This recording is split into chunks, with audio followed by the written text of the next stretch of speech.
میں سب سے پہلے تو آج کی اس تقریب میں جن لوگوں نے اپنے اپنے عہدوں کا لب اٹھایا، ٹیلر ایسوسی ایشن یا بوری کابینہ کا، ان کو مبارکباد پیش کرتا ہوں، اور اس امید کے ساتھ کہ جس خدمت کے جذبے کے ساتھ وہ آئے ہیں انشاءاللہ تعالیٰ وہ اپنے احسن طریقے سے اس کو پورا کریں گے۔ باتیں اس طرح بھائی جمع ہوئے کبھی کبھی ملتے ہیں، آج آپ لوگ یہاں ملے ہیں تو باتیں تو بہت کرنا چاہ رہا تھا، لیکن موسم کا بھی کوئی تقاضا ہے اور وقت کی بھی کمی ہے۔ صرف یہ بات کرنا چاہوں گا کہ تحفظ حقوق تاجران گروپ آج سے 7 سال پہلے بنایا گیا، یہ ہمارے سب دوستوں ساتھیوں نے ہم نے مل کے بنایا، جس کا مقصد صرف اور صرف تاجروں کی فلاح و بہبود تھا، اور ماشاءاللہ الحمدللہ 3 ٹنے اور تحفظ حقوق تاجران نے گزارے ہیں،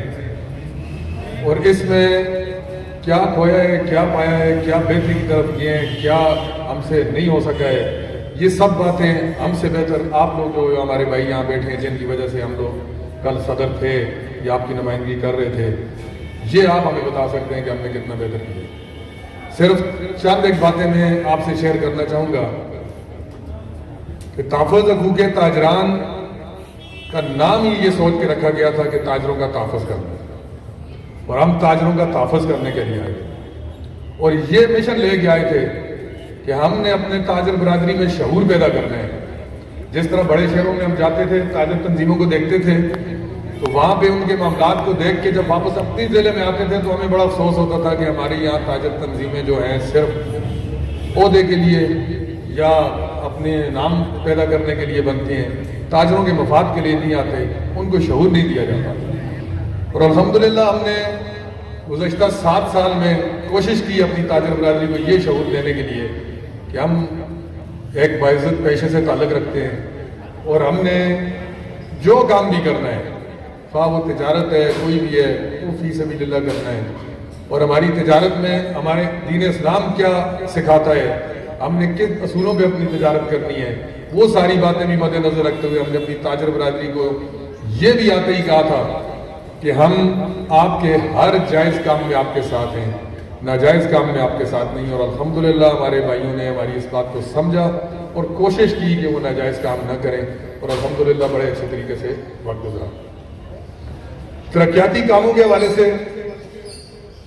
ہمارے پاس آپ سب بھائی بیٹھے ہیں، کوئی فنڈ تو نہیں ہوتا تاجر تنظیم کے پاس، نہ کوئی گورنمنٹ کی طرف سے ہے، نہ ہمارا اپنا کوئی چندہ سسٹم ہے کہ ہم کسی جگہ کوئی ترقیاتی کام کروائیں۔ ہمارے پاس کوئی ایک سمجھے ایک ڈنڈا ہے جو آپ لوگ ہمیں پکڑوا دیتے ہیں، جو ہم لے کے گھومتے رہتے ہیں، کسی نہ کسی جگہ جائیں کوئی نہ کوئی آواز اٹھاتے ہیں، بیک اپ پہ آپ لوگ ہوتے ہیں تو اللہ کرتا ہے کوئی نہ کوئی کام ہو جاتا ہے۔ الحمدللہ بہت سے مسائل ایسے تھے جن پہ ہماری تاجر برادری اکثر اوقات جرمانوں کے شکار ہوتی تھی، جس میں سب سے پہلے ہمارے ریٹ کا مسئلہ تھا۔ وہ گزشتہ 6-7 سال کی محنت کے بعد ہم نے ریٹ لسٹ کو اور مارکیٹ ریٹ کو ایک جگہ پہ لانے کی کوشش کی، اور الحمدللہ اس کے بعد ہمارے جرمانے بھی بہت کم ہوئے اور وہ چیز بہتر ہو گئی۔ اس کے علاوہ ہم نے کوشش کی ہے تاجروں میں یونٹی پیدا کرنے کی۔ ہم نے مخالفت در مخالفت والی سیاست نہیں کی ہے، ہم نے اس کو عبادت سمجھ کے کیا ہے۔ ہمارے مد مقابل اگر کوئی گروپ آئے، کوئی بھائی ہمارے خلاف آئے الیکشن میں،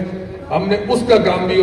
اپنے بھائی سے پہلے اس کا بڑھ چڑھ کے کام کیا ہے کہ کل کو وہ یہ نہ سمجھے کہ میں نے ان کی کل مخالفت کی ہے یا ان کے خلاف تصویر لگائی ہے اور یہ لوگ مجھے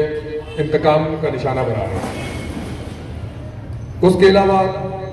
ابھی یہ بھائیوں نے ذکر کیا، اس بات کی بہت کمی محسوس ہو رہی تھی ہمارے حلف نامے میں، ہمارے کاغذات نامزدگی میں، وہ ہم نے اپنے 14 وارڈ کی مشاورت کے ساتھ، اپنی مرکزی کابینہ کی مشاورت کے ساتھ متفقہ طور پہ ختم نبوت کی شیک ہم نے شامل کی اپنے کاغذات نامزدگی۔ آئندہ جو بندہ بھی الیکشن میں آئے گا وہ کاغذات نامزدگی میں بھی وہ خانہ فل کرے گا، اور جو حلف اٹھائے گا وہ سب سے پہلے نبی پاک صلی اللہ علیہ وسلم کی ختم نبوت کا حلف اٹھائے گا، اس کے بعد باقی کام ہوگا۔ یہ الیاس بھائی نے بھی بات کی کہ یہ کانٹوں کی سیر ہے، اس میں کوئی شک نہیں ہے، یہ کانٹوں کی سیر ہے۔ یہ وہ جگہ ہے باہر سے دیکھنے والوں کو یہ لگتا ہے کہ پتہ نہیں صدر بن گیا یا جنرل سیکرٹری بن گیا، وہ پتہ نہیں کیا اس کو کلا لگ گیا یا کیا کرے گا، یہ کلا ہی ہے۔ یہ اپنی آپ سے اپنی جیب سے پیسے لگا کے فی سبیل اللہ لوگوں کی خدمت کرنی ہے۔ اس میں یہ بات نہیں ہے کہ میں کہوں کہ میں نے بہت خدمت کی ہے، میں کچھ بھی نہیں کر سکا، میں جو کرنا چاہ رہا تھا میں کچھ بھی نہیں کر سکا۔ میرے ساتھ حافظ صاحب تھے پچھلے ٹرم میں، حافظ صاحب صدر تھے، میں نائب صدر تھا، اس سے پہلے حاجی ارون صاحب تھے۔ ہم لوگوں نے جو کچھ کرنا چاہا اس کو ہم نے ابھی تک لا کے ایک سٹیج پہ پہنچایا لیکن اس کو ہم لانچ نہیں کر سکے ہیں. اس کی وجہ یہ تھی کہ ہماری لاتیں بہت کھینچی گئی ہیں, ہماری ٹانگیں بہت کھینچی گئی ہیں, ہمیں کسی اچھے کام کی طرف نہیں جانے دیا گیا. ہمارے بعض بزرگ بھائی ہم سے جو خفا ہیں, کسی بھی بات پہ خفا ہیں, ان سے میں یہ ضرور پوچھوں گا کبھی میری ملاقات ہوئی کسی سامنے کہ بھائی ہمارے طرف جو گلہ ہے وہ آپ ہمیں بتا دو. وہ گلہ ہوتا ہے تو آدمی خفا ہوتا ہے. باقی تاجروں کا جو بہتر مفاد تھا وہ ہمارے نزدیک یہ تھا کہ ہمارے کم سے کم 20,000 تاجر مانسرا میں, کالی درہ سے لے کے غازی کوٹ تک. ان 20,000 تاجروں پہ ہم نے یہ بات سوچی ہے, یہ سوچی تھی, یہ جس کا پلان ہم نے بنایا ہے کہ یہ دکاندار, ہر دکان والا یہ سمجھے کہ 1 روپیہ پر ڈے میں نے اپنی ذات کے لیے ایک سائڈ پہ کرنا ہے. 1 روپیہ کیا چیز ہے؟ 30 روپے مہینہ ایک دکاندار دے. 20,000 اگر دکاندار ہے رجسٹرڈ تو کتنے پیسے؟ 6 لاکھ روپے مہینے کا بن جاتا ہے.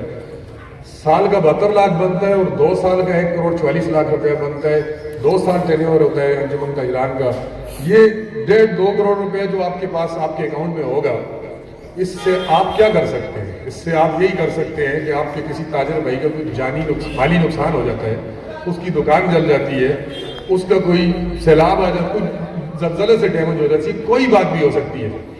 یہ پیسے اس مقصد کے لیے ہوتے ہیں. یہ سب کی طرف سے اس کی امداد ہے. اس میں ہم نے ساتھ یہ ایک بات رکھی تھی کہ ہماری آلریڈی تاجر برادری کے ہمارے پاس بھائی جہیز کی تنظیم چلا رہے ہیں, اس پہ برڈن بہت ہے. ہمارا پروگرام یہ تھا کہ اس فنڈنگ میں سے ہم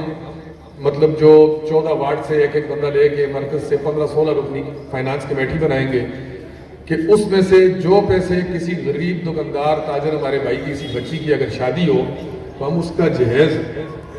انجمن تاجران والے سارے تاجر بھائی مل کے اس کا دیں گے. اس کے علاوہ حج عمرے کا پیکج رکھا جائے. ہر سال ہم قرآن اندازی کریں, چاہے کسی کا بھی نام نکل جائے, وہ بندہ حج کر رہا ہے, عمرہ کر رہا ہے,